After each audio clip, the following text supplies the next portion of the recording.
Здраво на сите! Ова се мои рецепти и денес ќе правиме омлет со грчка салата. Омлетот е едно од оние јадења кои често ги спремате со остатоците што ќе ги најдете во фрижидерот.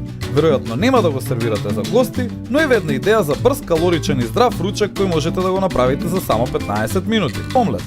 Да започнеме со состојките.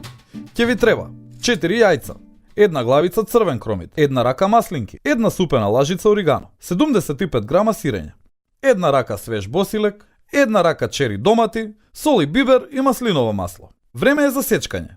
Црвениот кромит се сечете го на 6 парчиња. Сакаме да биде на големи парчиња затоа што така ќе го пржиме.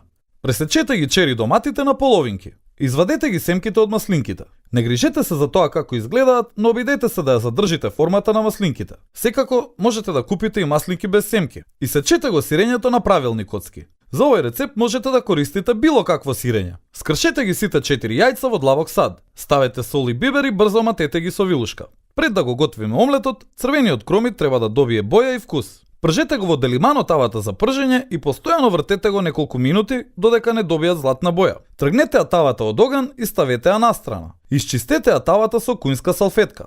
Ставете малку маслиново масло во тавата и ставете ги јајцата. Прво ставете оригано. Потоа, кога омлетот ќе почне да се пржи од долната страна, ставете ги чери доматите наоколу низ тавата. Следно што треба да направите е да ги распределите маслинките наоколу низ тавата.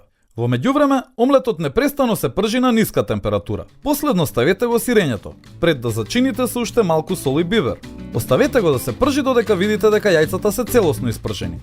Време е за сервирање. Полека излизгајте го омлетот на чинија и украсете го со свежи листови босилек. Се надеваме дека овој рецепт ви даде неколку идеи како да бидете креативни кога правите омлет. И не заборавај, на сите ни е потребна идеја во кујната. Затоа биди вистински пријател и сподели!